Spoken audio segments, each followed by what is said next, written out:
Also dong. So, and in the studio, the panelists are usually late, but the two who are already here will start the debate. And let me introduce the Honorable Ibrahim Ssemuju MP Kira Municipality is here, and he represents the FDC, is the spokesperson for the FDC, and a gangster. Honorable Ssemuju, you're most welcome. Thank you, Charles. We have in the studio, not yet honorable, I don't know if he will ever think about it, but the young man, Ivan Rugambwa, a journalist, and he does so many things. He works for government, and he works for himself. He's a mass communicator.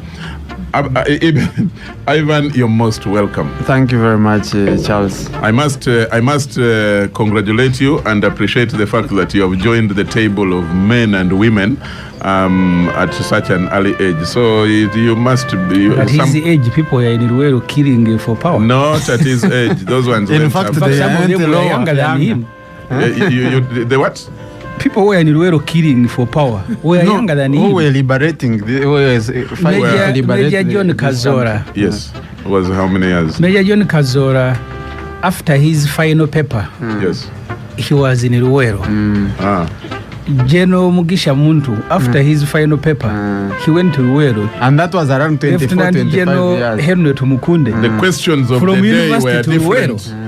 Yeah, Honorable Ssemuju, so he's not the questions of 1980, 1979 were different from the questions of today. No, the Honorable Taiwa said the questions are the same, but the answers are different. that is his own thesis.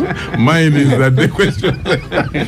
But, ladies and gentlemen, joining in, let me introduce the lady who is known as Namfi on the show, but Kanso Kasule Namfuka, she is here, and she certainly came late, but it's okay. But the show hadn't started, so but we had even agreed you can't mention this. The bribe did not arrive in. She tried, but I did not accept. And the big one, seated right next to Honorable Ssemuju. Since Honorable Lydia Wanyoto is not around today, Honorable Ssemuju will take the an envious task of ensuring that the guests are well taken care of. And if the Honorable Minister is having any issue, Honorable Ssemuju, you will be responsible. Let me introduce the Honorable Persis Namuganza, Minister of State. Is it in urban? Housing. It is housing under the Ministry of Lands, Housing and Urban Development. Honorable Persis, you're most welcome to the Capital Gang. Thank you so much. I'm happy to be here. It's my first time. And greetings to all listeners. I am happy to be here, actually. Thank you very much. And it must be known, Honorable Namuganza is also an MP. And of Kono constituency. Yes, very good. And good to have you all. Now that the Honorable Namuganza is here in time, I think let's start with the things that are trending this week. Honorable Namuganza is facing a censure, and for a number of reasons. Ssemuju will be telling us some of them, and we shall be discussing this. But let me make the first disclaimer and the first caution. Let's keep it on the issues. Let's keep the discussion on the issues that are before Parliament and the censure issues, and let's not personalize issues. What you are fearing, the Supreme Court made a ruling. You know, Dr. Besigye, either in both or in one of the election petition, he complained that he had been abused by M7. And the court said, no, those insults and abuses in politics are okay. So that is the ground that was thrown out. So don't fear. Was this said in the ruling or omitted? In the ruling. Now, Because it was one of the grounds. You know, Honorable Ssemuju, is it the Press and Journalist Statute? And Honorable Ssemuju and Ivan can bear me out. They place a bigger responsibility on my shoulder. Okay. And so it is not Ssemuju's responsibility. You're very right. And so Okay. I must still do my work. Okay, we submit. Moderator. So, Honorable Namuganza, you face a censure in Parliament. I don't know whether you will survive. We wish all of you the best. We want to pray that Uganda wins as the process goes on. But why are you facing the censure motion? Why are you being accused of being reckless with your statements in the House? Reckless. Thank you. Actually, you had stated clearly that Honorable Ssemuju is the one who will mention some of those I thought you had discussed, and he has told you that he has the No, we answers. actually did not discuss. Okay, but for the benefit of our listeners, the censure motion, yes, which is going on, like you're asking myself, I may not even be well versed by the issues they are raising, because the allegations that they are making as Parliament, that I insulted Parliament, I did what, they have refused or deliberately or failed to prove. Because from the time those matters started, I've been demanding for evidence. I told them, give me evidence. Because when you say I've abused you, you produce evidence. Give me evidence. How did I state it? Those things they are picking, that it was on WhatsApp and what. Give me evidence. And probably by now, the public would have been given those statements I used with a proper source. So when they presented the report, they did not even attach. You can imagine. They did not even attach. And my first disagreement with them is like, if you want members to debate this and take a proper decision, then don't make a members debate just in anticipation. You are saying I abused you, I insulted. Attach evidence. In fact, the people they brought as witnesses, Honorable Sirwanyi, Honorable many Pelaija, Sarupendi, they came and said, and Capital Radio was there. They came and said that it was not their duty to prove. It was my duty and the committee to prove how I insulted the House and how I insulted the Speaker. And to me, that is quite disturbing. And at that time, I thought that Honorable Reverend Onen was doing his work proper. Yes, I thought that by that time was her, because he challenged Solomon. That's the chairperson. Yes, the vice was sitting in for Honorable Katuntu. The vice of the Rules Committee, we have got to say. Exactly. And that time he told these honorables that no, please, it's not the work of the committee to prove your allegations. By the time you stood at the floor of Parliament and you came to say, Honorable Namuganza has insulted us as a House, we thought you have your own what? Your own evidence. So how can you instruct us to look for what? For evidence. And Honorable Solomon Serani said it was on the WhatsApp parliamentary group, and after some days it deletes itself. Now, you can imagine that the censure motion has reached that level, but in actual sense, Honorable Ssemuju is here. He will prove me wrong. The report, which I have here on my phone, I have it on my iPad, they have not attached the source and the abuses, the insults which they say I used. Now in their report, they quote, I was on NTV and I said something that insults what? Parliament. I made remarks which insult Parliament. And they said, you can go to any TV, that me, myself, now, they are accused. I go to any TV and look for clips which are what? Insulting Parliament. As if that's not enough, in their report, they put there something awkward. That my gestures, and a good thing I've moved with my lawyer, we have read that, yes, my gestures in the corridors of Parliament are a sign that I insulted the speaker. You know that actually There are that pictures. word Ugandans like Exactly. using a lot. Like, The right pronunciation yes. is gesture. My gesture. my gesture. Yes. But he works with UBC. Yeah. So I'm so guys probably we have different accents, and they did not even draw there like That's a she's good saying. one. Yeah, and the chief of rules, I'm happy he has come. Honorable Katuntu, the first one to sign the report. He is actually he signed he's such. actually, you say that he's actually late. Yeah. Just like someone who likes the council Namfuka so much has said, he's called Maxon Muhezi. He says, I am surprised Council Namfuka has come early today. Congratulations to her. See what you did there. I would never have known. Sorry, Honorable Namuganza. You finalize on that. I am sorry I'm late. Katuntu, Chair of the Rules Committee. I'm sorry I'm late. No, it's okay. We understand the traffic on Saturdays is crazy and this is a holiday time. So everybody has released their cars on the roads, especially the MPs. But it's okay. Right. Honorable Namuganza. So I was still telling you that their report signed by the chief of rules who has just come in says that even my gestures in the corridors of parliament is a sign that I undermine parliament. It's in the report. You can now imagine. And I said, what are those? They draw them so that they add them into our rules, so that we know that maybe if I'm walking like that, I'm like this, I'm undermining the what? The speaker.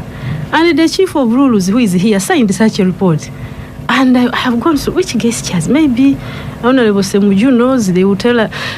So you can now imagine that after failing to produce evidence, after presenting a report without touching any evidence, they say she abused us, she insulted us, go on any TV, go on where. And then they say, we censure her, she's indisciplined. And I think what I also recall, that day when we were sitting, some members came up with statements wherever they wanted to speak, using very unparliamentary language. She said we are like this. She said members of parliament are like this, without any source. And the presiding officer could not even task such members to prove. Actually, even one of them, Honorable Kavanda, said, she has been here distributing money. You can now imagine. And she has said she has bribed all the 500 members of parliament. But I come from a very poor constituency, Bukono constituency. We are not doing well as such. We are facing a lot of difficulties. Okay. So you can imagine that as me, I have money to bribe. And then, I have got the points. If I may finish with this. Yeah. In the rules of fairness, I expected the presiding officer to say, okay, even the statements which are made just at the floor, since now they did not even attach the ones they are alleging how I insulted parliament and what, can you prove that she has been even here? Because like bribing members of parliament, imagine we almost get the same salary. Actually, for me, I have an extra allowance of 6 million as a minister. That's all. I have even members of parliament who have bigger salary than me in terms of mileage, like those who come from Karamoja. Okay. So how could you, as a presiding officer, swallow all of those allegations? And at least not by me. At least I have no capacity. I have no that money. So you can see that even when we informed them that we had issued a parliament challenging the report, because the report had been tabled and had been distributed to us. After reading through so many things that I use gestures, the sign of undermining the speaker, so many, and I wouldn't like to go into details because I'm in court. I informed the presiding officer, the Right Honorable Thomas Tayebwa, that this report, I have taken it to the Constitutional Court because there were a lot of inaccuracies and breaking our own constitution. Okay. But he did not give me a chance. He said, no, I have not been served. I've been here the whole day and have not been served. And so I told him that I had served the Attorney General and I tabled a notice of service, the Attorney General. Okay. But he insisted and said, no, even if you have served, because I was fearing to breach the sub judice rule, which I read for them, Rule 73, and the chairman of rules now came in and said, you are reading it partially. Actually, the one of Had the next matter one. already been, sure. been scheduled for hearing? Even if it has not been said for hearing, but it's my responsibility to inform the house that these matters are no longer matters of here, of just the house. They have taken another step. But even when I want to finish on that point, even when the speaker had been informed that I had gone to court, instead of asking the Attorney General, because you see, under the Constitution, they said there will be an officer called the Attorney General, and he will be the principal legal officer to government on legal matters. The chief legal officer of government. Yeah. First of all, Article 250 says that service of summons of government is done on what? Is done on Attorney General. So, Honorable Tayiba was asking me why I've not served him. And So he's you're not among those you're not being mentioned. treated fairly. Yeah, he's not among those who are to be served. But instead of asking the Attorney General now, who is the principal legal officer, he resorted. Yeah, and he was there in the house. Honorable Chiriwachiwanuka was there. He resorted asking the chairman of rules now. Who is here? Who is here? And we had even moved now from the level of rules. Now we are in court. And he misled him, and he went against. The deputy speaker misled the chairman. No, the chairman. The chairman is the one who misled Yes, instead of consulting the principal legal or advisor to government, he resorted to the chairman, who had made the report, signed that report, which had a lot of issues, and now is advising the speaker to proceed. Okay. And lastly, even when he read whatever he read, when they said the speaker will make a ruling, it means that the speaker makes a ruling after himself he has perused through the matters which you have alleging to have taken to court. Because for you to decide that, yes, the debate going on will not affect the proceedings of court, you cannot know the content of the shoot. You can't know for sure. And that's why previously, the presiding officers, once a legal matter would come like that, they will say, okay, members, we shall get a legal opinion from what? The Attorney General. This matter, maybe let it continue tomorrow or what. But it doesn't mean that make a ruling there and then. What about the content? Do you know the content? So I think what is happening in Parliament right now is unconstitutional. We have broken our own rules. The members who make the report from the committee, the Rules Committee, they come to the House and again debate. Honorable Ssemuju and Israel, they are here and they know the Honorable Basalirwa, they go, they are members of the Rules Committee. They come to the House, they debate. And so many others, they have been witnesses. They come, they debate. So I think this 11th Parliament, we are defiling the Constitution. We have broken the rules, we have finished them. Now we have started to defile the Constitution. Even if you raise a constitutional matter, no, you are there just at the mercy of the speaker to decide in whatever way, whether it breaks the law or it doesn't break the law. Interesting. Honorable Katuntu Abdu, I want to welcome you to the show officially. You came in when your colleague, the Honorable Minister Namuganza Persis, was laying out some of the issues that are going on in the House. I had asked her, she stands accused and faces a censure motion by you MPs, and she is before you as the Rules Committee. Now, she has made a number of accusations against you. One, that Parliament is now running a kangaroo show, or a kangaroo sort of court. True. And she is accusing MPs of, that she is being accused of bribery. She is accusing you MPs of victimization, lacking evidence, and yet you are, and therefore acting unjustly and unfairly and unconstitutionally. Let me start. I thought I would start with the Honorable Ssemuju, but let me start with Honorable Katuntu, since he's here. Responses to some of those accusations laid before you, some of which you have already had. Well, first of all, thank you very much, Charles, and I'm sorry I'm late. There are a lot of inaccuracies which I've heard, and I'm not hearing of them for the first time from the Honorable Persis Namuganza here. First, let me make the record clear. she's choosing members of the committee debating the report. And she cites Honorable Ssemuju here. Honorable Basalirwa. And I want to put it on record that they are not. I've not cited Honorable Ssemuju. You did. No. Who did? Let me tell you. Because you see, just listen, clear. please.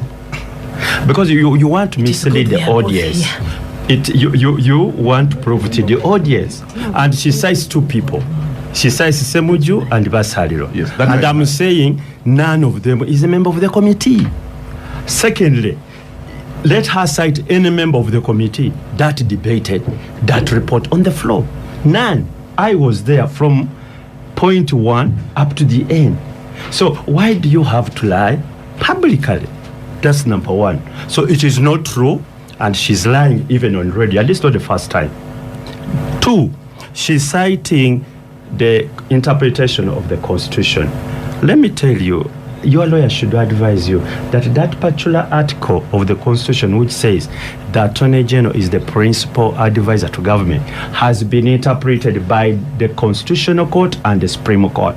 And your lawyers should be able to sort you this, to help you sort out this embarrassment. It says, yes, he's advisor to government, but it goes ahead and says that on matters of parliament, it will be infringing on the principle of separation of powers if the Attorney General advice is bound on government.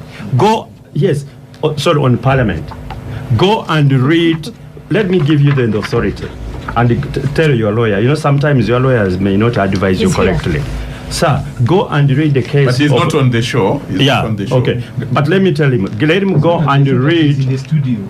I would rather. I wish within the compound. I wish he was. In on your the language, studio. is within the precincts of Capital. I want to. Let me refer to him a constitutional court interpretation of Ssemuju, Nsereko, Abdu Katuntu, myself, and Tinkatile Barnabas. And how did it arise? At that time, the Honorable Nyombi let his soul rest in peace when the NRM party purported to expel the so-called rebel MPs from parliament. Said that he advised that what the government had done, the NRM party had done is correct. These people should be evicted. We went and contested his advice that parliament is not bound by it. And it was upheld by both the Constitutional Court and the Supreme Court of the land. So let your lawyers do their homework. Otherwise, you'll continue getting embarrassed passes, and don't say I didn't warn you. Two, we go to the rules. She cites Rule 73. Rule 73, which she cites, and she was just singing it literally. Let her rule, and she was literally singing 73:1. Sub judice, sub judice, sub judice. You cannot cite an inferior rule. When you read it, it tells you that subject to Rule 5. Meaning Rule 5, sub-Rule 5 is what? Superior. So you first start with Rule 5, sub-Rule 5. What does it say? What does it say? Read it. The opinion of the speaker. The so-called sub judice rule. By the way, in this country, let me give you the basics of law. In this country, the only codified sub judice rule is in the rules of parliament. It is not anywhere. It is only in the rules of parliament. And it says, I can tell you, subject to Rule 5. And the Rule 5 says the interpretation is to the speaker. It is not you. It is the speaker who is supposed to interpret it. And how does he interpret? The rule is also very clear. You also read the rule number 2, because the rule, sub-rule 2 and 5 together.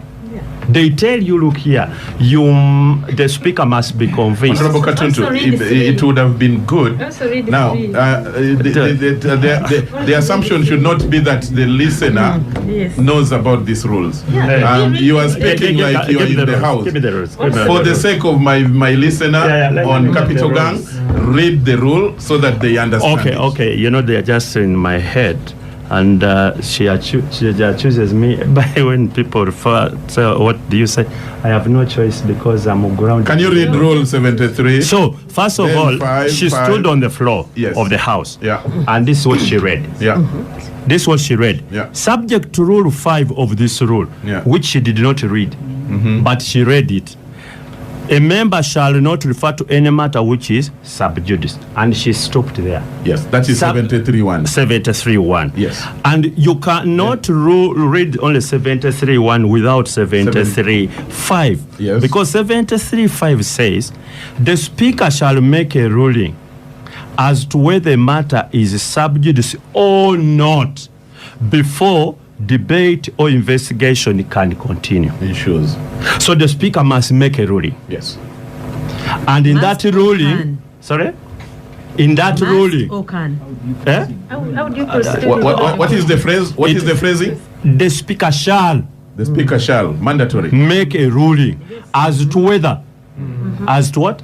Whether a matter is sub judice or not. Good. So the issue about sub judice or not, it goes to the speaker. Goes back to the and the speaker is mandated the rule to rule either it is or it is not. It's not. In his or her You will. get Cannot it. be assumed. It can't be assumed. And and the speaker is guided again by Rule 2. What does Rule 2 say? Rule 2 says, Rule 2 says, a matter shall be considered sub judice, and now this is to guide the speaker, if it refers to active criminal or civil proceedings, and in the opinion of the speaker, I emphasize, in the opinion of the speaker, the discussion of such a matter is likely to prejudice its fair determination. So the speaker must be able to gauge whether discussing that matter will prejudice its fair determination. So he exercises his discretion. Then he exercises his discretion, and he has a right to rule whether it is sub judice or not.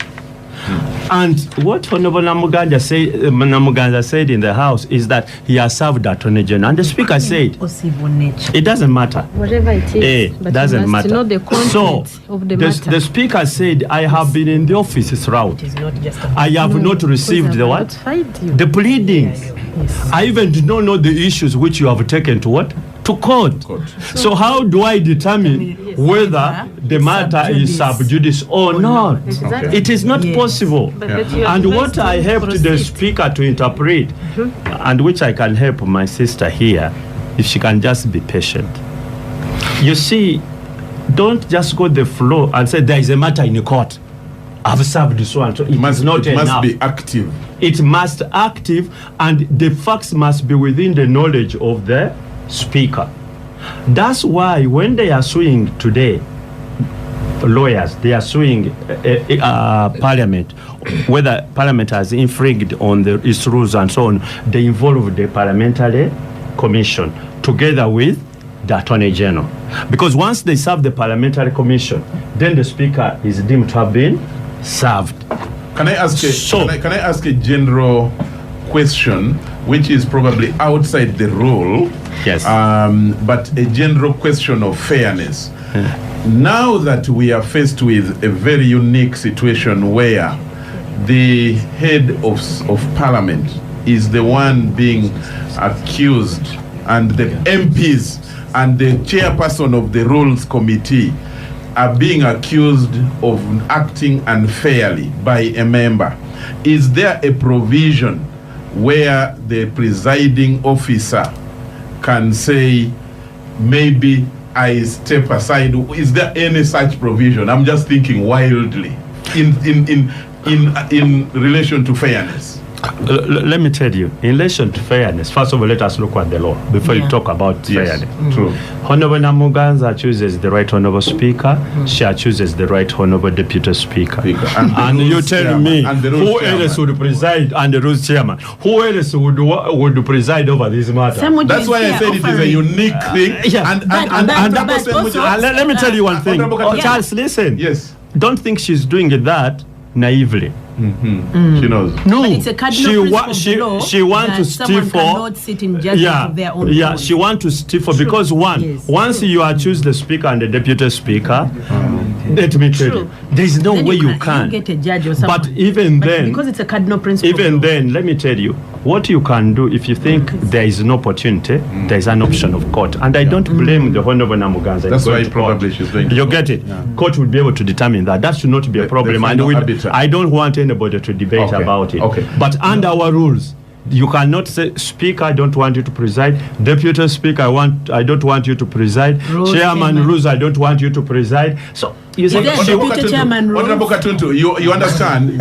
Honorable Katuntu Who presided? and Council Namfuka, it's important for us to understand, appreciate, that the reason I'm asking this question is especially for the sake of our viewer out there, so that they understand the dynamics we are dealing with. she No, no, just no. want to stay for... No, the trouble is that you framed the question wrongly. Is it? When the Honorable Sam Kutesa was accused of slandering the Honorable Nathan Byanyima of Bukanga. Yes. In fact, Katuntu was a lawyer that time representing Nathan Byanyima. Kutesa appeared before the committee on rules. Yes. And he raised the issues against the vice chair Of the and the deputy. of the committee. Yes. Yeah. At that time, the Honorable Ben Wacha was the chair. Yeah.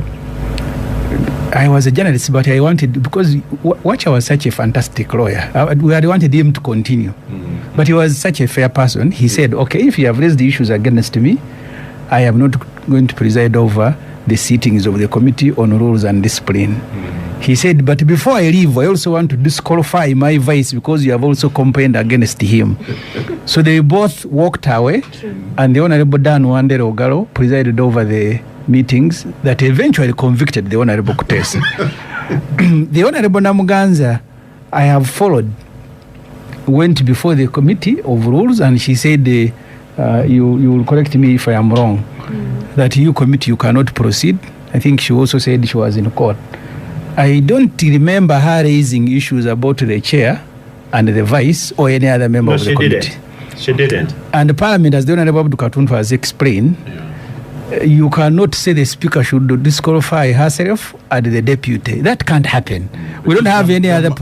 We don't have any other provision. I will be glad to go and chair, but unfortunately, the rules. There's also an accusation against you also. If I There's no accusation against the me. Honorable Ssemuju continues. Yes. Where has that statement No, come thank you. from? Thank you very much. So anyway, I think let me complete. Let's you be clear finalize? to the Yeah, listeners. first of all- No, let's just be clear to the listeners.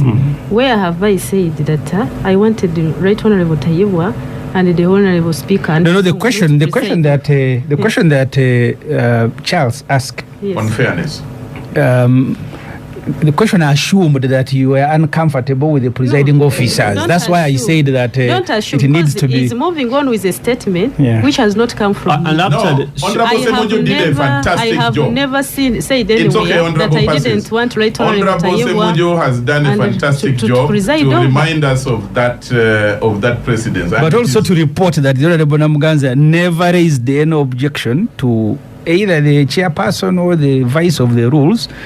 Neither did she asking raise. them to step Yeah. aside. Okay, Honorable Katuntu, So you wind up so that I can. Yeah, begin with this the process, the complaint I'm hearing of, at least against me, it is for the first time here. First of all, I never chaired the proceeding, the entire proceeding. They were chaired by my vice, except at one point when she had raised the issue of sub judice. Yeah. And at that time, I thought I should help my committee to interpret it. That's the only point. Okay. She never raised an objection on my chairing the committee, much as didn't chair. Neither did she raise an objection on my vice The chair. accusation is generally against the Parliament. So, if you yeah, follow. and then she's picking up maybe some contribution on the floor of the House. But I have to say this, right from the beginning, the Honorable Namuganza didn't want to appear before the committee.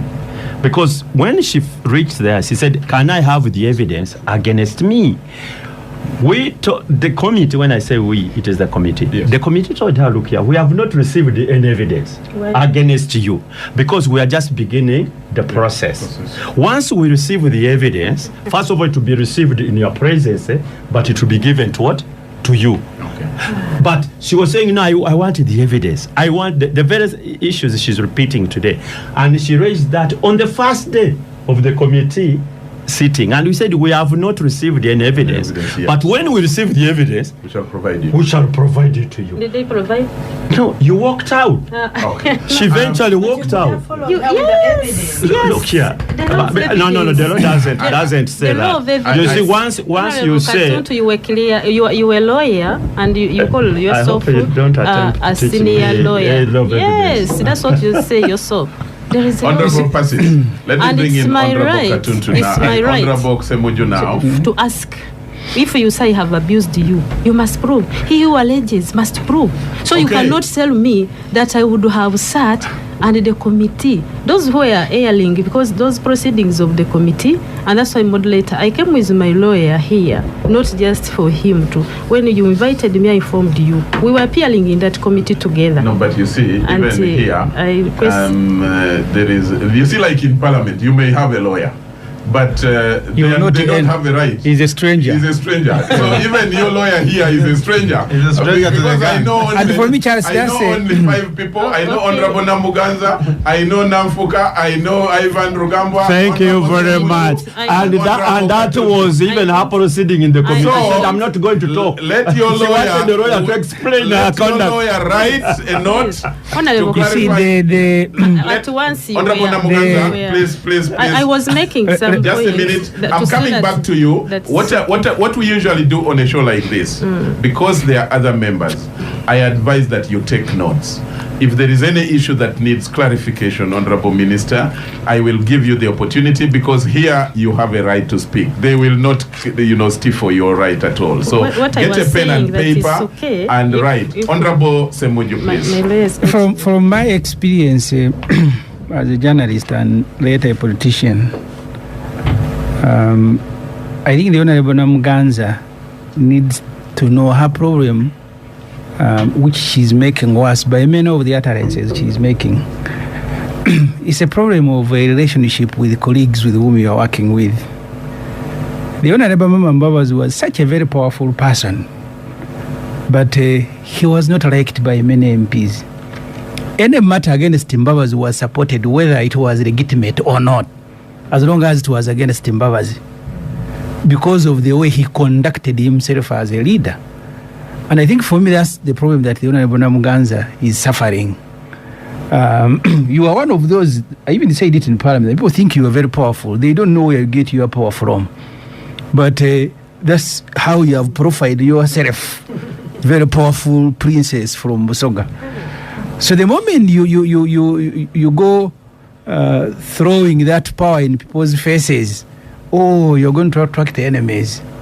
And I want to give you advice. At least I've been the public life and the media for now more than 20 years.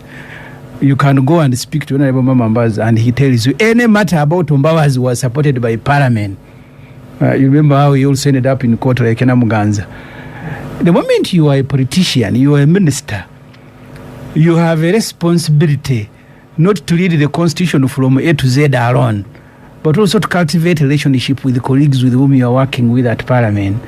She says about gesturing. You see, yes, it is a legitimate matter, the way you walk, the way you relate with the people. The way you pick your paper. I am saying, for me, I have no problem. You can abuse me. I don't want. But there are people who are going to interpret everything that you do. They exist. And that's why you must be very careful, especially working in an institution like a Parliament. At the beginning of this whole saga of Namuganza, there was an ad hoc committee that was investigating the stealing of Nakawa Naguru land. And I think in that report, the Honorable Namuganza was accused, and the decision was taken by Parliament. I disagreed with the decision of Parliament, because Parliament was saying she must step aside. Yet in the case of Amama Mbabas, court said, no, you have no power to say ministers should step aside. That power, as Parliament, we don't have. That time I even spoke in Parliament and said I disagree with this decision. As a result of that report, now the quarreling started. Either Honorable Namuganza quarreling with the report and MPs, and the particular matters that are under consideration now are not matters of that report of the Nakawa Naguru land. No. Are matters of Honorable Pastor Namuganza's conduct towards Parliament after the report. And that's what Parliament is prosecuting. For me, actually, I was more interested in the Nakawa Naguru report, because that's where we've lost as a public. But how on conduct, whether right or not, is what has brought us where we are. So therefore, for me, the way I see these things, first of all, at the parliamentary level, I thought matters like these should have been handled even outside the parliament if an MP is misbehaving. Unfortunately for the Honorable Namuganza, and that's why I said she must be a very powerful person. Even when her supervisor was pleading with her, the Prime Minister Nabanja, please say sorry and this matter ends, she didn't want to say sorry. So partly you can win the legal argument, you can even win in court, but you still have Parliament where you are a member of Parliament for the next at least 3.5 years. You will still be a minister that will be appearing before Parliament and before parliamentary committees. And you made matters worse by making this look like you are in a fight with the speaker. These things that you have said, those things, maybe you said them deliberately, because today you have made a very coherent explanation at the beginning. You almost persuaded me to support you. from the radio. Yeah. Not in Parliament. But the moment you begin quarreling and abusing the speaker and others, you demobilize people. I have told you when the report came, me, I was on your side. I said Parliament has no powers to ask a minister to step aside. But now... Yeah, but that was the Nakawa Naguru exactly report, not this one. No, yes, the Nakawa Naguru. Yes. But your conduct that has caused this, and you have continued. Why don't you for once just make the argument like you've made them without appearing like you are in a quarrel with someone, and then you win the hearts on the strength of the argument. Call it winning the hearts and minds. Finally, you need to understand that Parliament sometimes can act as a mob, and you've been part of that mob before yourself. You remember when we were on Toji Kwatako, you were almost slapping people that day. You remember? If you have forgotten, now I'm reminding you. So when Parliament has decided to do a matter, we told them these rules, they were not being interpreted. And you are, at that time, you are part of the mob. I am happy now the mob has turned against you. Because we quarreled with everybody, the constitution, the rules. And they say, no, the decision will be made. Unfortunately, even when we went to court, the serious matter that was under consideration, the removal of age limit, court was unable to, I'm saying unable deliberately, to decide in our favor. So you may not subject parliamentary proceedings to the same test as legal arguments in a court of law, because that's not how Parliament works. Once the rules have been interpreted, and they are interpreted by the Speaker, once the Constitution has been interpreted, the rest is politics. So your own conduct will be the one determining how you are treated, not what the Constitution sometimes says, not what the rules say. So that's why I said that sometimes Parliament can act as a mob. You can start. I remember one time when they're passing the public order management, we had to physically stop it because there was no reasoning, there was no listening to the rules. That's why we say, no, you are not passing this. So that's advice to Honorable Namuganza. Today, her argument do not include the insults that she's been, because those demobilize, even a person who wants to support you, you become very difficult to support once you are involved in quarreling and abusing each other. Okay, good. Honorable, and sorry, not honorable yet. The Ivan Rugambwa first, and then Council Namfuka before we take the break. Your thoughts? You have had the Honorable Passes, Honorable Katuntu, and Honorable Ssemuju with this great advice. You know, Charles, when this show was starting, I think it had not officially started yet. In my conversation with Honorable Ssemuju, there's a different matter we referred to, and he said that court had interpreted that abuse or insults. That was in the election petitions of Besige, because abusing him was also a ground, exactly, and that court had said no. A question of insults and the language is part of the political language, political discourse. So it can't be a crime. Yes. So I want to start from there. Is there a law against exchanging maybe offensive words or using offensive words in reference to the Speaker of Parliament when a member of Parliament outside that house? But that is not an issue. No, we have a code. We have a code of conduct. Yeah. It is there. And that's how why the member of parliament should be. That's why we have a committee on rules, privileges, and discipline. So in parliament, discipline is like a secondary school. Because me, You see, Honorable Katuntu, I am not contesting. I was asking if there is that. Honorable Katuntu, Ivan Rugambwa is very protected by the moderator. No, I'm only giving him information. Avoid intimidating him with rules. Appendix F. Appendix F. is there. Ivan, disregard appendix things. Just talk. But that's the law. Because this is very interesting because me, I don't think. historically, Charles, especially in the recent history, Parliament has been the theater of some of the most dishonorable, conduct, sometimes in that house, especially in the recent past. We've all watched in the, the screen, sometimes the, fist fights, sometimes, and all these things. But like Ssemuju has hinted, I think Parliament is that institution that has, when it comes to matters concerning itself, it has such almost unchecked power, and this power sometimes has been invoked when it comes to determining their privileges and emoluments and deciding Museveni's life presidency. Yes, and many other. I don't know what you are walking into. No, so and this near impunity of Parliament gets worse when it comes to the office of the Speaker, because the office of the Speaker, as you can see, every other law, at least in that house, is subordinate to almost subordinate to the interpretation, is subject to the interpretation of the Speaker. So the Speaker is the supreme authority on all matter, regardless of what any other rules are subordinate to that interpretation. So you want Honorable Namuganza to start interpreting? No. Said politics. No. Because it's important to have that context. Because like now, like Honorable Katuntu has told, if there is interference, members, there is interference with the different discussions. Tell Honorable Namuganza that even here there are rules. So moderator, I am listening. Oh yes, I know you are listening. Honorable Katuntu should not sound to be intimidative like the way he does it in the rules committee. He should also know that here. Honorable Namuganza. Honorable Katuntu, being a senior and a brother to you, descend on you. I have been suspended 3 times. Is always considerate and wants you cared for. So he's minding about you, and yet even Honorable Ssemuju and the lawyer of Honorable Namuganza are discussing. But Honorable Katuntu decided to go for Honorable Namuganza. That means care. So don't worry, Honorable passes. So Charles, from that context, that unchecked power of the institution, and especially the office of the Speaker, it means that if any person has any issues, the chances of them receiving fair and just hearing in any matter is next to zero. That's also not true. That's why I said it is next. I did not say it is zero. I said it is next because we have already, and this is what the Honorable Ssemuju was referring to more diplomatically.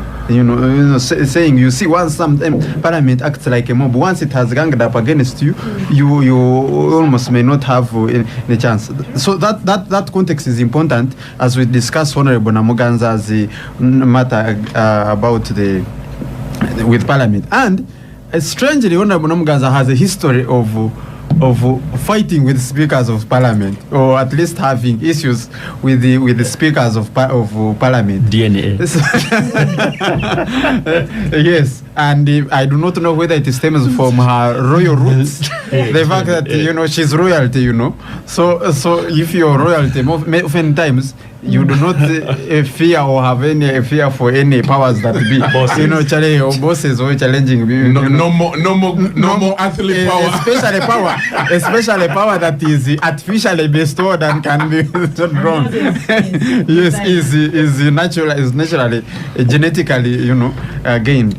So because she has had history with the former speaker, the Honorable Kadaga, now we have with the Honorable Anita Among.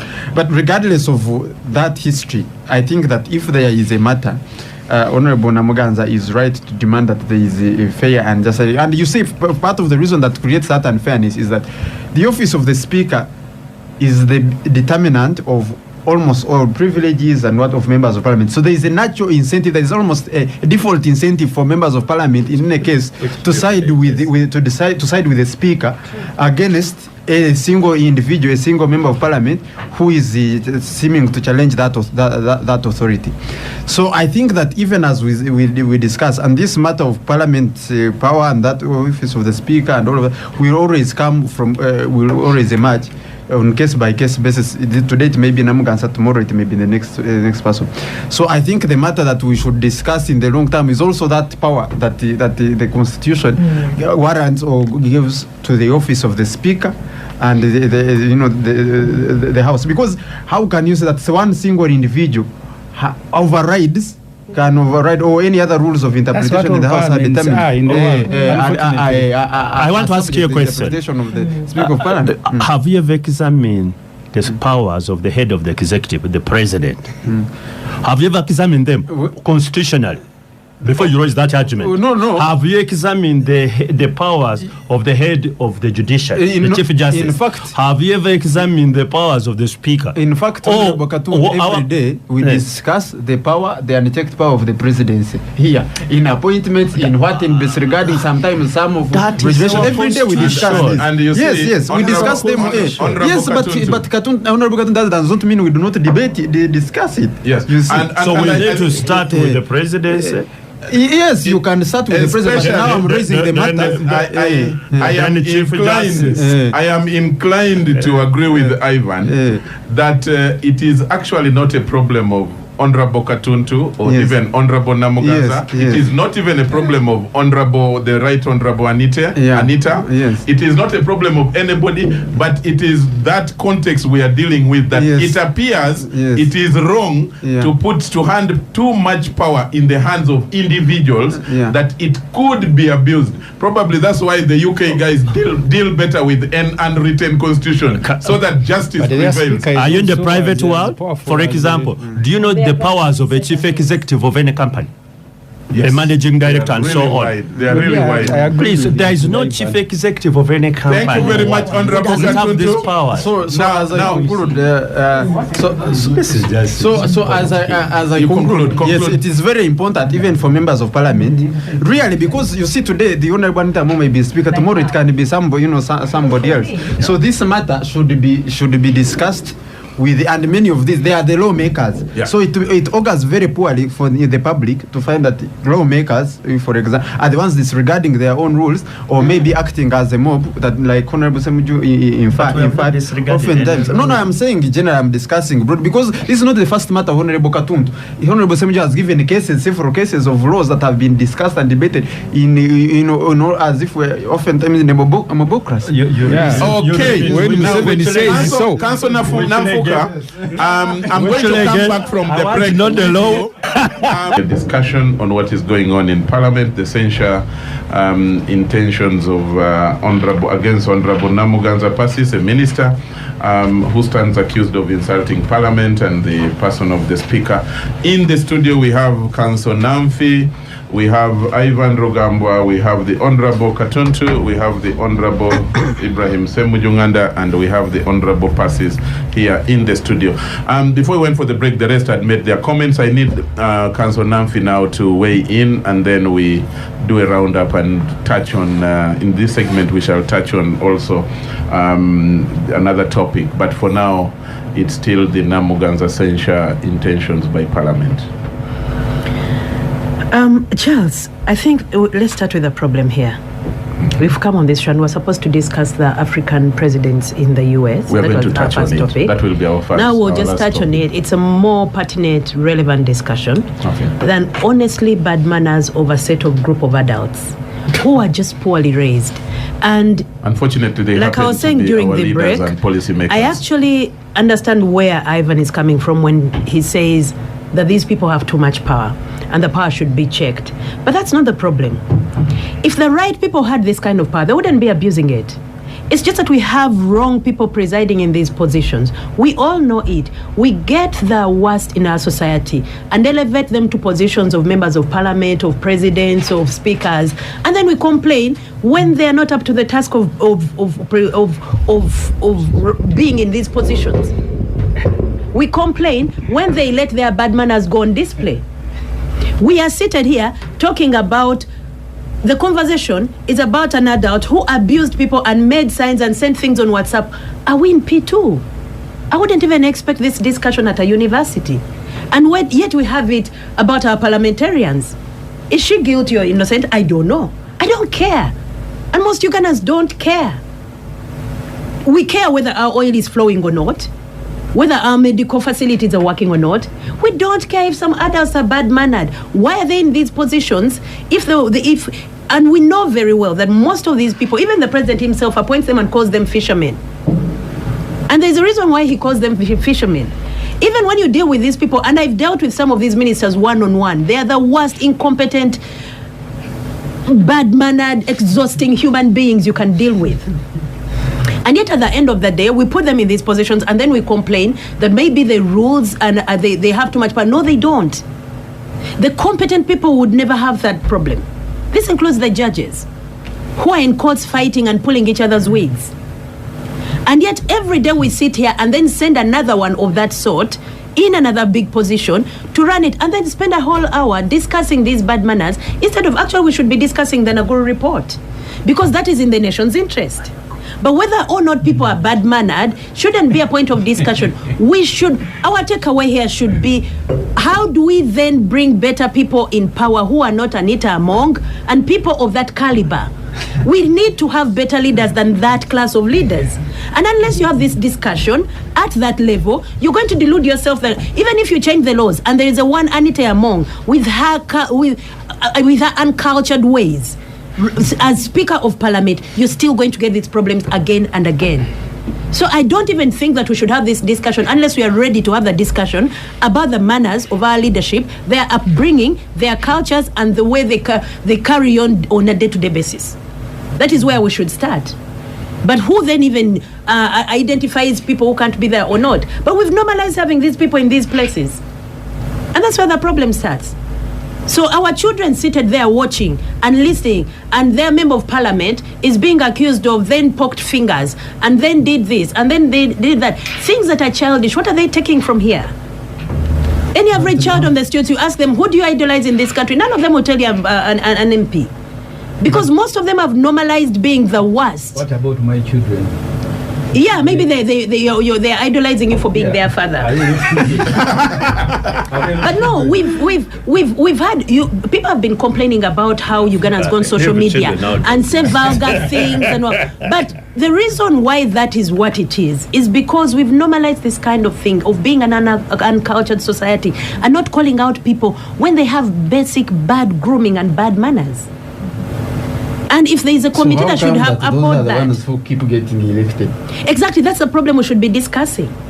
Maybe we should even change the school curriculum to normalize people having manners. Because what we are discussing is gross misbehavior of people at the top level. But if you have the president who even his etiquette in drinking tea or drinking porridge on TV has a problem. Who goes on? No. Who goes on air and says you're poking in someone's behind the lions something, and then insults people every day. Then what happens to the people he chooses?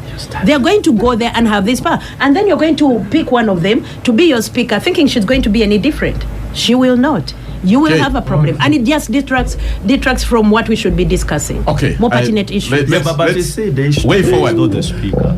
Way forward. The speaker is not the one being censured. The one being censured is the one in the studio. Yes, and the conduct we are talking about is the one in the studio. Which have no proof. Huh? Which have no evidence. But you say, Honorable Namuganza, No, let me as first of long all, as you you took the don't- report you of don't Nakawa to expect court, it. didn't you? Mm-hmm. The report of Nakawa, you took it to court, Yes. didn't you? I did. Did you win?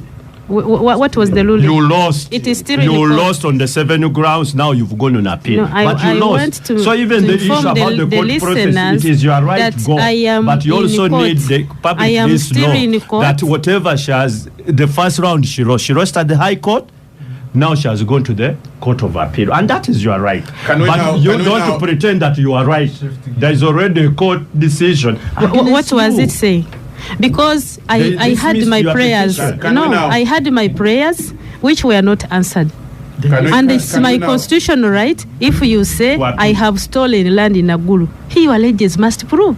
True. So if you cannot prove such an allegation, it's a big allegation on me as a leader Is to there say a that, court decision? please, Honorable Katuntu, I know you are here working like how you intimidate members of parliament in the committees. But now he mentioned that Capital Gang has some rules. We May have- I be protected? And you have I fully cannot be protected the victimized Honorable Minister. in the committee, and again you come here to I victimize me agree with you. at Capital Gang. Honorable Abu Please, Katuntu, no, Katuntu, behave. Honorable With all Abu due Katuntu, respect, please. enjoy the And that's what coffee. he does. You know, he intimidates But also, members Madam because President, what I you are was less quarrelsome, what was explained. Maybe you solve your issues better if you adopt it, because you see, this is not the first time you're clashing with anybody in the political circles. This is kind of something of a norm when it comes to you. I would come to that now. What I was saying, like you had Honorable Katuntu intimidating and with all the energy. That's what he does in the committees, and that's why whenever they take you to that committee, as if they have sent you to hell. You know, people will gang against you. You are not talking. They are the ones who speak. When you, Honorable Katuntu is your committee. they are the chair. ones. How did you She get has there? never even appeared before me, actually. He came. Don't deny. You were not attending the committees. When I came, you made sure you were there. You came with papers in the pockets, and actually you phoned me with my lawyer here, and you told us, actually in the corridor, don't speak. You see, when those people are choosing you, you told us, don't speak. Yes, he told us, don't speak. You just look at them. You see, these people want people who are what? Who are humble. You came. And I was wondering. I think there is something wrong with this No. lady. and for you, She's the minister. No, but you see, So for us, There's something grossly you wrong with greeted us in the, and that's a serious accusation. When you say yes, I want us to look at way forward. those are the insults which they bring on me, and they say I'm the one who has abused them. But you told us I am mature. You told us the committee wants us to go there, and we just keep quiet and we ask our specific questions in a humble way. And my lawyer is here, and we are not mad. Okay. So what I was trying to say, what I was trying to say is that Your prayers. my prayers, which I can't mention here, were not answered on a serious allegation. You can tell the public, because given the accusations you're making, in a democratic society like ours, where you have alternative forums, Yes. and one of them is this Capital Gang. You can put your prayers, let the public then judge the rest. No, my if prayers we are not hearing you in court. Parliament. You mean my prayers in court? In court, you will face court, of course. Yeah. You will go. But even for the public, I hear Ssemuju saying going forward. My prayers were that the parliamentary committee is stating that I forged the presidential directive, of which evidence they do not attach during the what? So the you debate. are asking them to provide the evidence. Yes, the debate of the report. And I rose up to raise a point saying the members are debating a report on an issue which is alleged and it's not attached on what? On the report. Because if you say I have forged a presidential directive, can you attach that presidential directive for members to read? Even you can publish it. I've seen so many documents being published in the media and what's written. So that's one, and so many others. I needed they those didn't. prayers. But like when you're winding up, you make Yes, your that's final not prayers part of this and way forward. And I wanted to mention something which Namf has talked about, and my brother dear. yeah, I have the history of fighting with speakers. that's And- Not just speakers, like generally. Yeah. Like who else? Who else? Ivan said you have So- a history of fighting with speakers and referred to also your fights with No. with the Honorable, the Right Honorable Kadaga. Namfi said you don't only fight with speakers, you fight with other people as well. No, the issue now, the issue, At the ministry. the issue. Or even at the ministry with Betty Kamya. Even the I never had issues with Bet Kamya. I think I had issues with Honorable Beta Mongi. Yes, and which issues? They are all ministers, and they have all been ministers of Which- land, There's and another they are all Bettys. Uh-huh. So Which- it is okay. Yes, which issues were very clear, and I don't want to mention them here, but I want to say this. Who say? This is consistent. May I be protected? Who says that one person cannot be right? But Because I want to mention this.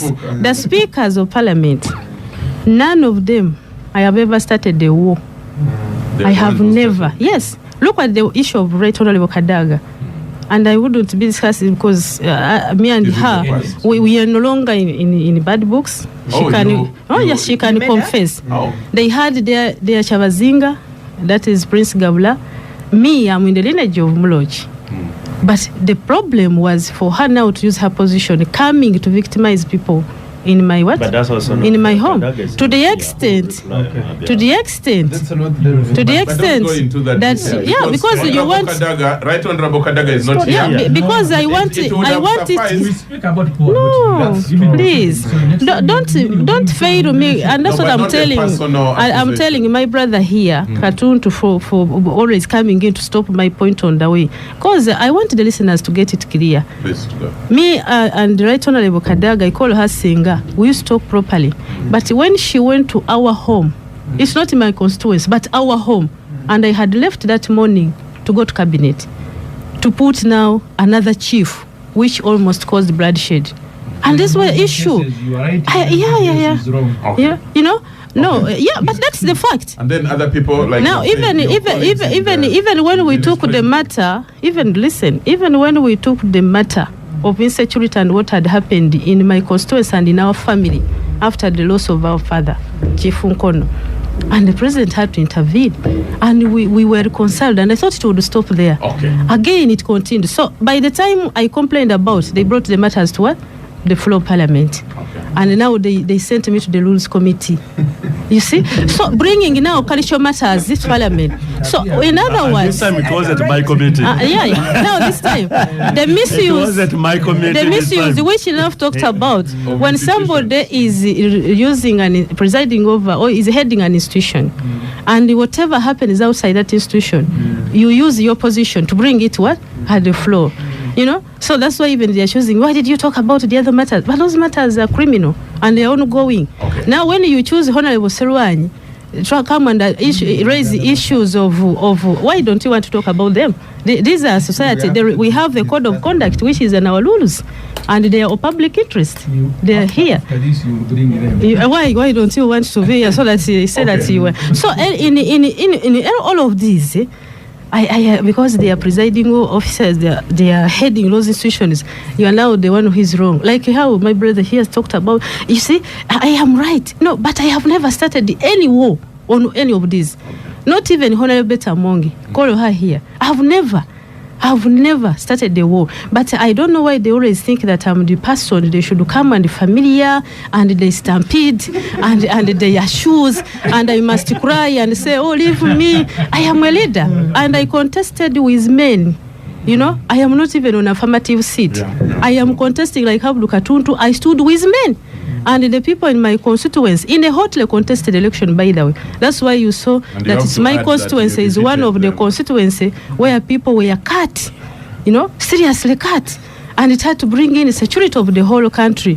People are being cut, my supporters, for supporting me. So these issues of thinking that Namuganza, in all circumstances, is the only person we should silence, put it down, stampede, and she will not say anything. No, you are no. Okay, ladies and gentlemen, Why I'm saying that it called in security of the whole country, because even the president, you remember after election there is always the address, the there is always there is an address by the president, and one of my constituency is those constituencies. You go and read the New Vision and the address of the president after elections. My constituency is one of the constituencies which had serious insecurity. Actually, it was serious to second to the one of the Honorable Kutana, if you recall that period. Now, once that is a constituency is cited among those that were very insecure, that's a national issue. So it's not about a privilege, it's a national matter. I need us to do 1 minute each, winding up, way forward. Council Namfuka, you made your point, or you want to just make a way forward? I'll just say something. Honorable Passes, it is very, very rare that everyone is wrong and you're right. Very rare. I think while we are trying to find solutions, long-term solutions to your problems, maybe you should look into how you handle issues, how you handle people, and how you approach certain things. I think I saw a clip this week about in Parliament, and I think you are bringing up the Honorable Speaker's marriage at that point, and he says he doesn't want us to talk about it. No, I would rather we don't go I'm just into mentioning it and to make us a different point, which is a personal matter. So if maybe in your professional life you try to stick to the professional life and try not to personalize things, and also the way you approach everything. I mean, when a cursory Google of your name comes up with so many fights with so many people, it's interesting how you survive all these fights. So I would advise you, maybe you go back to the drawing board and it's not wrong. No. You can even be in the right, but bottom line, there is a fight, and you're part of all these fights, and maybe you should consider a different approach towards your leadership and your interactions with people. Thank you, Namfuka. Ivan. Charles, for me in this, we've had a very broad conversation on this matter, but it's strange that in all this fight, we have not even gotten any specifics on the ground, on the specifics of the abuses or something that are being referred they to on WhatsApp and disappear on this matter. Because you see, Honorable Namuganza has a legitimate point when you say gestures we insult you. But Honorable Ssemuju made clarifications and said you can be subjected to wide interpretation. He said that you did the journalism. Yes. In journalism, at first year, we all told verbal and non-verbal communication, if you remember. So there is non-verbal communication. Don't say gesturing is not communication. But they refer to... I'm talking about as a communicator. So I think even on that very basic ground, Charles. On that very basic ground, Charles. Council Namfi, let's have one house. Honorable Katuntu and Honorable Passes, let's have one house. Ivan is talking. I am not engaging. Ivan, it is your time. So even on that very basic, that's a very bare minimum. At least we should know of the basics of the insults or abuses or something like that. So if they are not there, then that even makes the case very, very, very worrying that somebody is going to be censured on inferred non-verbal insults to the Speaker of Parliament. If they are there on that report, I think the listeners deserve to know the context and extent of those grounds. Okay, thank you, Honorable Katuntu. Well, way forward. First of all, I was trying to get the report. Unfortunately, I can't get it now. But let me tell you one thing. Honorable Namuganza's conduct was impugned by the committee on her communication. Forget about this, what she's trivializing. That's really vulgarizing the report. But her press utterances, she addressed press conferences, she was on TV stations and so on, and the evidence is there on the report and what she did clearly in detail, and if you want to contest it will be there, you will contest it, the report is there because you've chosen to go to court. So it is not of the gesture, she's just trying to vulgarize the whole censure. But let me say this, the committee on rules is a self-fumigation committee. We are governed by a code of conduct as members of parliament. And it is true that in most cases we violate our code of conduct. So the law, first of all, these rules are a creature of the Constitution. The Constitution, thought about a mechanism. And there is no institution which does not have a code of conduct, including the judicial officers, judges. You should be defending in a particular way. And the Rules Committee does not initiate proceedings. It doesn't. All the proceedings are referred to us. Yeah. If I don't have any work from first day to the last day, I would be the happiest, and I put it on the report. It means the members of parliament are Acting well. within the their rules. code or within the rules. But I have to say this. If you see flies, blue flies surrounding you all the time, don't claim you are not smelling. Okay, thank you very much. Jesus was accused by majority and he was right. So you cannot refer that. Honorable Ssemuju is going to be the last one.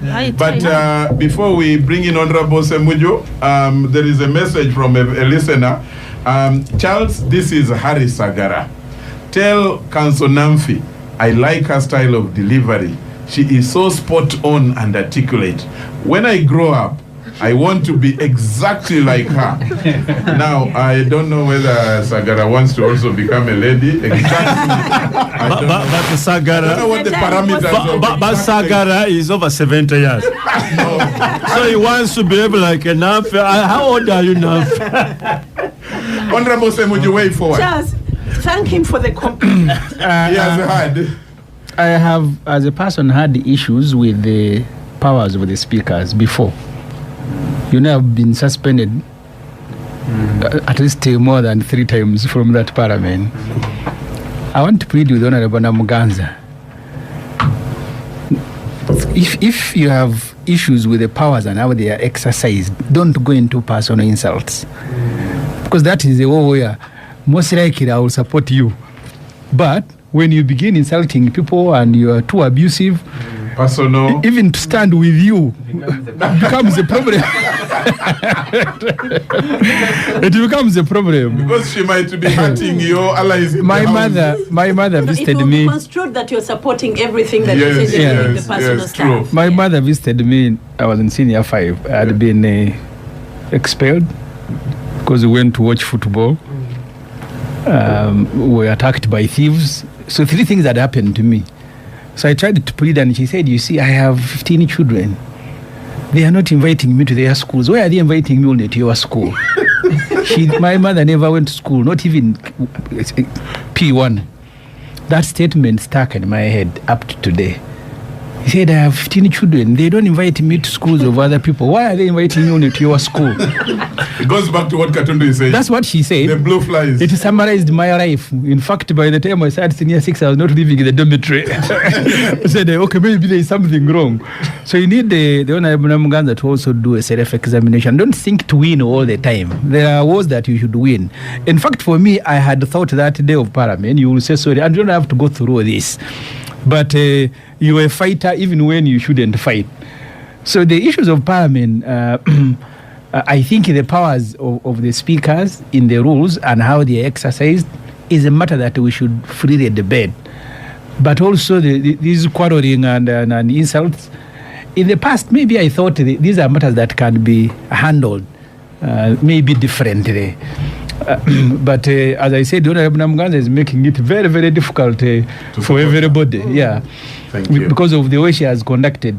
Because for me, I had wanted Parliament to debate the Nakawa Naguru, like Namfi said. That was a much more serious issue. All land in Kampala has been stolen, and the patron of those who are stealing our land is the president, acting through ministers. So for me, that's a matter that is very attractive for debate. Okay. But it has received less debate even on radios than the Honorable Namuganza's case. Okay. Someone called Dr. Peter. Dr. Peter is saying, your president, the chief executive of this country, was among 40 plus leaders who went to the US to meet the American president. There was this big Afro-African,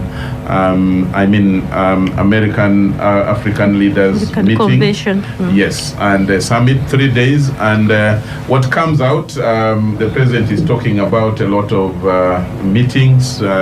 Presidency is revealing a lot of meetings that were held by the president in the US with investors on issues to do with security, tourism, trade, investments. What do you make of this?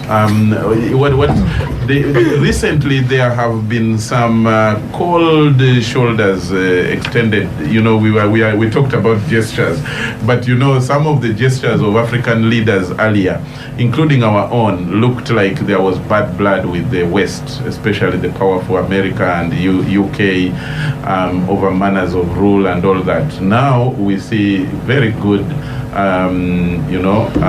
perhaps returning relationship leading to maybe some huge investments to Africa.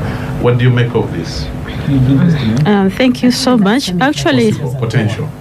I want to appreciate that this time around, the African and UN summit has US summit has put at the front the core issues in the discussions. As you've mentioned, one of the first item to be tabled was the world peace. And this is an item that though these countries have been meeting as the Africans continent and the US alone and in different continents, East Africa, but peace, the world peace had been left out a bit as a major discussion. And they mentioned it because once in a while, as it was said by President Biden, that this was a routine almost which they had made it annual to happen annually, to go and discuss world peace, because they said insecurity elsewhere is insecurity in the whole world. I was so happy when they brought in the issue of peace in Congo, a country which has taken so many years. When it is a rich country, they don't have peace, and they are not exhausting to mining their mineral resources. They are blessed with quite a wide range of minerals, some of which they say are rare minerals elsewhere in the world, but this country has remained poor because of the insecurity in there. So they discussed and said this peace must now be built at regional, continental level, and then world over. And on this very one, that's where the grant, the money they have put there, they have sent us different figures. I wouldn't like to read because we got a different figure as cabinet, then another figure came in. But the contribution of that money, that fund, to make sure that each and every country in the world is able to have peace, I think to me that was credible. Secondly, on their table agenda was the economic yes. How do we, after the effects of COVID-19, we as the country, the world over, how do we recover from the economic crises? Because they cited out that quite a number of countries are facing inflation as a result of COVID effects, and that's why they are coming up to talk to institutional bodies like IMF, the World Bank, that these countries are given money to recover from the depression they are in, so that they restore the economic base of these countries, which contributes to the world's economy. So for me, I think that is a very, very big score, even if I know on those two issues, because they are really the base, they are the heart of all these problems and situations. Yes, because they are saying that the economy is leading to insecurity.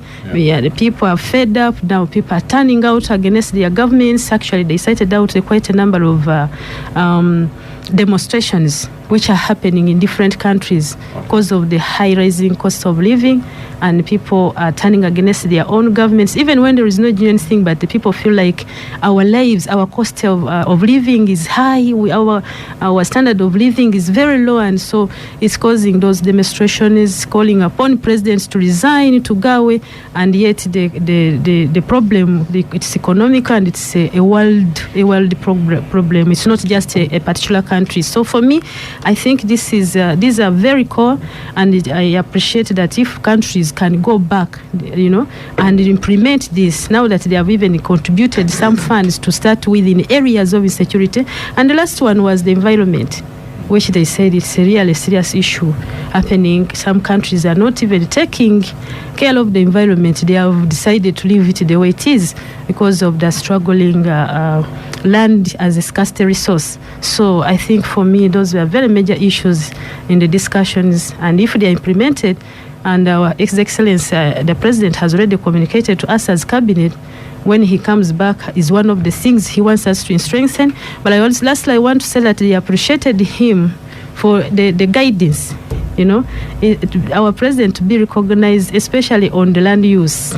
They appreciated him on the land use, where he's telling families don't fragment land so that you disable it, that it cannot be economically viable as it would be. So I think that was key, and also they appreciated his messages concerning the environment. So they noted that our participation or implementation, of what we talk in the side of the environment is still not is low.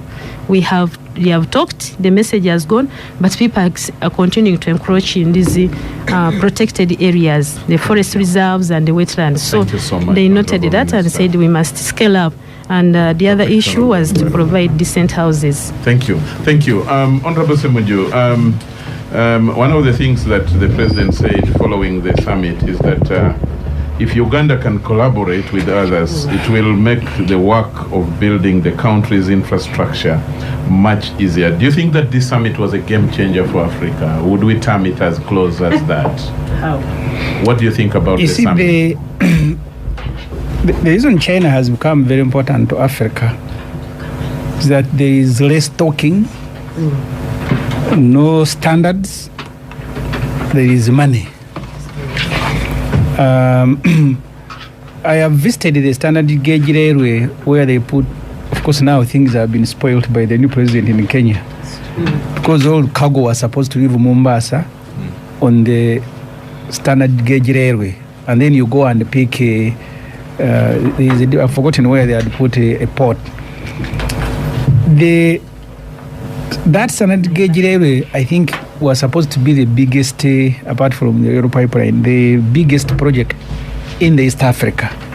It was meant to connect Uganda, Kenya, Rwanda, and South Sudan. When South Sudan recently, the embassy is registering Uganda and Zua in South Sudan to give them some sort of documents. There are 1.5 million Uganda and Zua in South Sudan, according to the embassy. So if you want to do trade with the South Sudan, I think that area becomes very important. Mm-hmm. I don't see America making investments in those huge projects. I have visited many African countries. Airports are being constructed by China. And when China is giving you money, they are not giving you conditions. So you can go and butcher your people, beat them, put them in torture houses, but the money will still come. The American money will not come easily. Because you see, this particular meeting is an official meeting between presidents. It's not a meeting with investors. China, when you meet the leaders, you have met investors. So when the Chinese government says you will invest in Uganda, they will come and invest. But when you meet Biden, I don't know of which company will come, because we signed but that one, the contact had been made long before. This was just a PR opportunity. So that's why it is easier to deal with the Chinese government, that when they say we'll invest in this, then they will send their own companies. They even now have a bank to do financing outside China, which the Americans don't have. That's the exit. So the Americans, their interest, I don't think is in growing Africa. No. But it's just because Africa exists as a continent, there are people there. So even that continent, you need to mobilize it for your international agenda.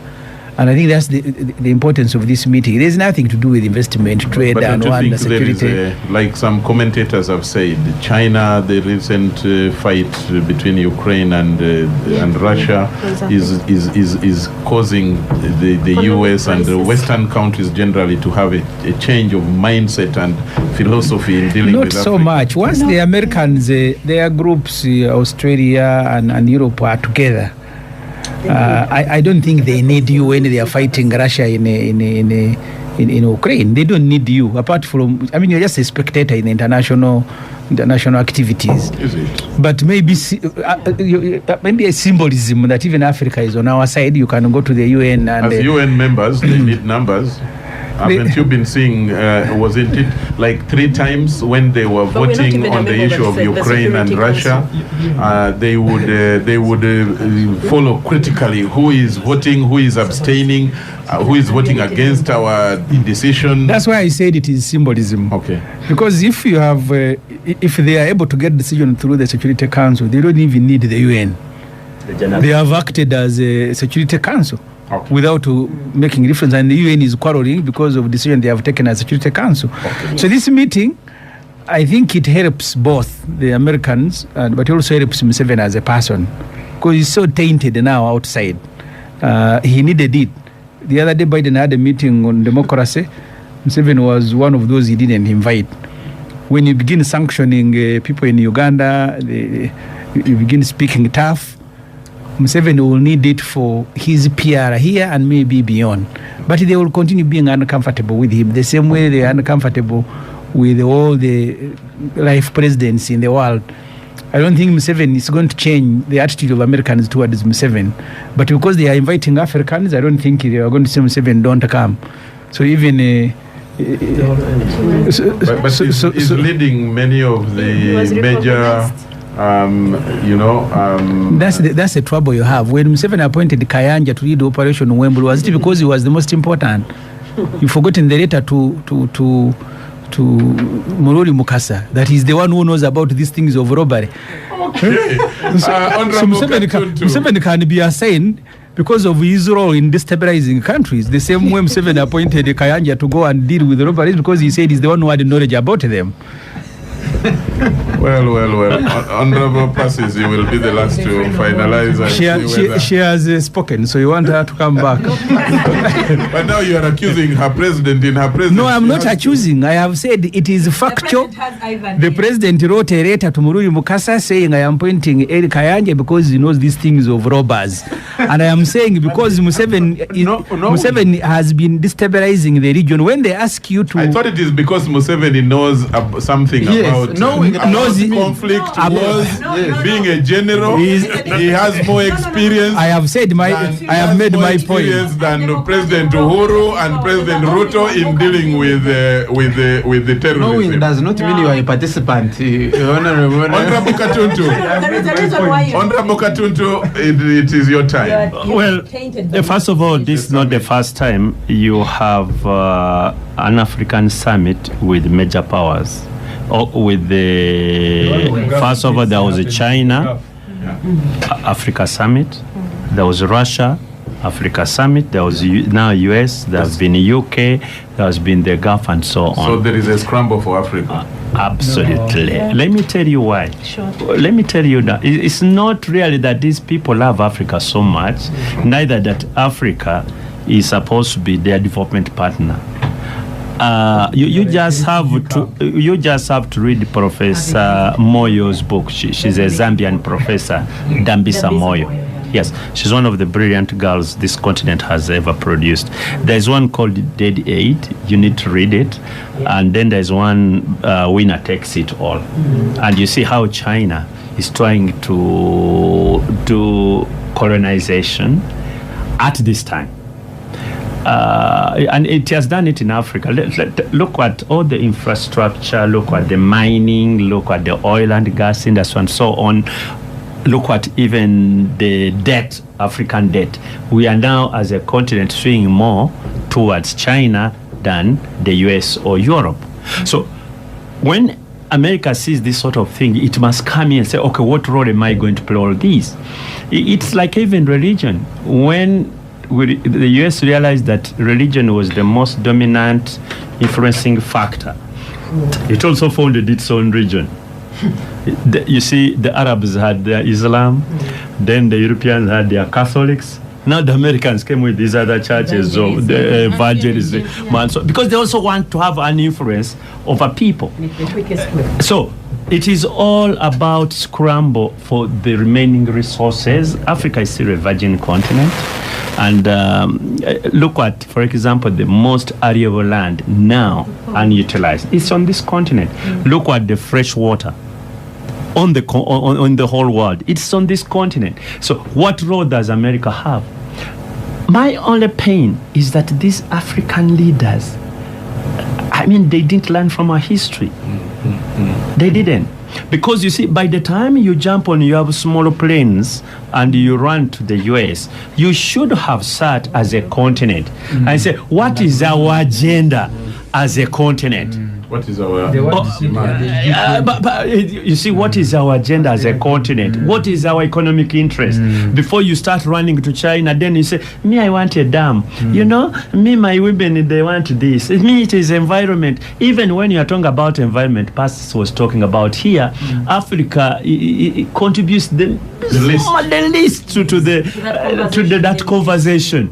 The abusers are there and so on. And you are here imagining that these guys are now trying to talk to you about environment because they love you. So to me, I think the African leaders are traitors. I have to repeat this. They are just traitors. Let me tell you, how many meetings have they had as heads of state, and they have what we call African Union agenda, so that when they go to these summits, they talk with one voice. So look at with China, this should be our relationship. With the US, this should be our relationship. This is our interest as a continent. Nothing. Everybody is running there, you know, our problem. I have a small dam there. Then, okay, don't mind you, we shall give you how much? $70 million. And at the end of the day, Biden comes and say, for how much did he pledge the first? 55 billion. 55 billion. And they are happy. They have started sending messages to their cabinets. I mean, of the 55 billion, we have $450 million. Me, I have this. Really, we can't work like that as a continent anymore. Thank you. And Council Namfuka. In 1 minute.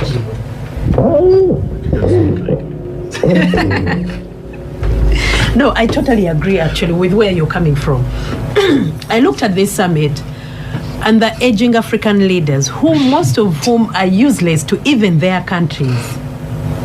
And I even wondered why we bother with these things. There was a Goa. Where is it now? Years later, we still contribute the whole continent 1% to the trade to the US trade. Yes. And we've had Prosper Africa, AGOA, Obama had an initiative to connect African and American businesses. We go for these summits. We use our mega resources. We gesture and do all this pomp and then nothing. And yet, another 3-4 years, we do them again. Clinton came to Africa, went to several countries and promised everything. Almost 30 years later, what is on the ground? What changed? And yet most of these leaders, honestly, with summits like this, they just go there to be legitimized, because most of them suffer from lack of legitimacy in their own countries. Most of them have stolen elections, have looted their countries, have bad leadership. And yet the US, that claims to be the head of democracy and the free world, goes and entertains someone like President Museveni, who clearly is far from the free world. And watching him there, I kind of could not help but remember the one that the whole international community looked at 40 years ago as the beacon of the new Africa, of the dawn of Africa in the early 90s, 30 years ago. This is someone everyone looked up with hope, and now Clinton called them. Was it Clinton who said the new breed of African leaders? New breed of African leaders. Clinton. It was President Clinton who at the time called them the new breed of No. Actually, it was Bush. There are many, because it was Bush. But all through the late 80s and the 90s, he did look like the entire Western world. He did look promising, and I think most of these aging African leaders should have gone there for their report cards. That 30, 40, 25 years later, what here is your report card from us, the free world. This is your report card, and no, you haven't done well for Uganda. It's still a disease-infested country. Look at something now. Nothing has changed, and nothing is going to change. Like not what? Even insecurity. Not even aid, because look, the US has its own struggles. And remember, you know, one of the platforms that got Trump into power was America First. And he made it very clear that we have our own poor people, we have our own struggles, we have our own problems. This whole aid thing, and I agree with Dambisa Moyo when she says aid is one of our biggest problems. If someone ruins your medical industry and infests you with HIV, and then comes pretending to give you the cure to the drugs, and does everything in their power to make sure your research and your research into the cures locally fail and are banned, why would you even thank this person? Okay. You see, when you read more and more about aid, by now 50, 60 years after we started getting aid from these Western countries, has anything changed about our continents? We need to wake up and stop sleeping. All those old men in America this week are as useless to Africa as Biden is. Actually, that whole lot is part of the problem. Between Biden and Trump, who would you choose? I would rather choose someone who is not pretending. Because Trump is bad, and he will tell you I am bad and useless. But Biden will sit there and say, what was his comment? America is for Africa and America have a lot to do. And if Africa succeeds, the whole world succeeds. Oh, bull. No, let me not use bad words. But what I'm saying, your minutes are over. My minutes are over. But no, Ivan, this changes nothing. Ivan, please, 1 minute. So, Charles. Namfi says changes nothing. Taken long without having a holiday, so this was. No, this cannot have been a holiday. The man was freezing in that winter. You could see the jackets and no, so the rooms were warm. Not a holiday of any sort. But it was a serious business.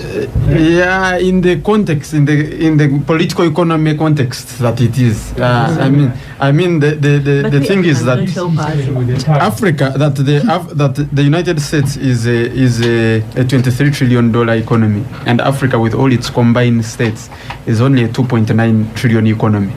So even by the scales, you can understand why the African leaders have to ingratiate themselves and try to lobby the US, just like they do. Yeah, the truth is that we have more natural wealth than them.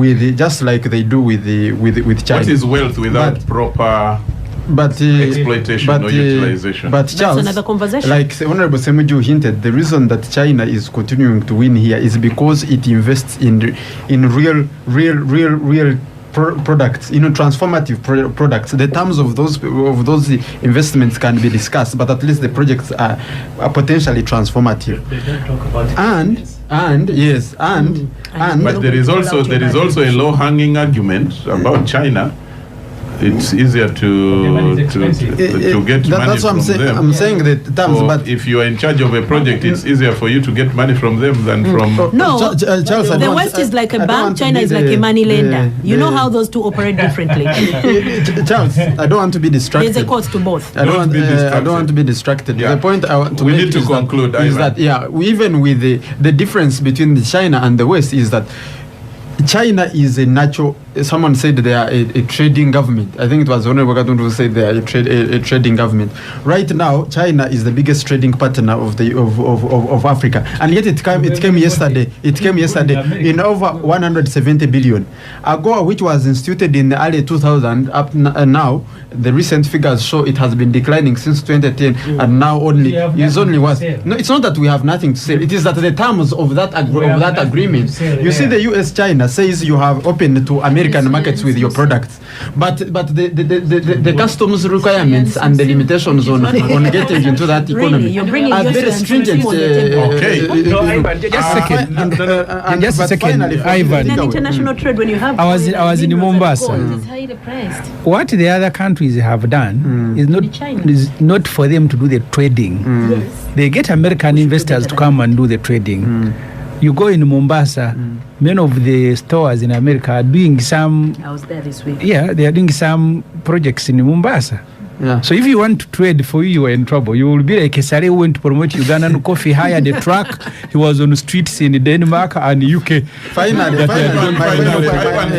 my final point for me, my takeaway is the 4.5 billion for the oil refinery. Yeah. Because for Council me, Namfe, listen to Ivan. because for me in this oil bonanza, my biggest hope was on the.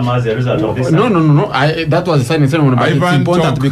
because that was when we finally got to know it. Yes, but because for me that is the biggest hope on the refinery, because with the refinery you can be able to produce the petrol, the fuel, Okay. all the other. Finally, ladies and gentlemen, Oscar said we must have predictions, World Cup predictions.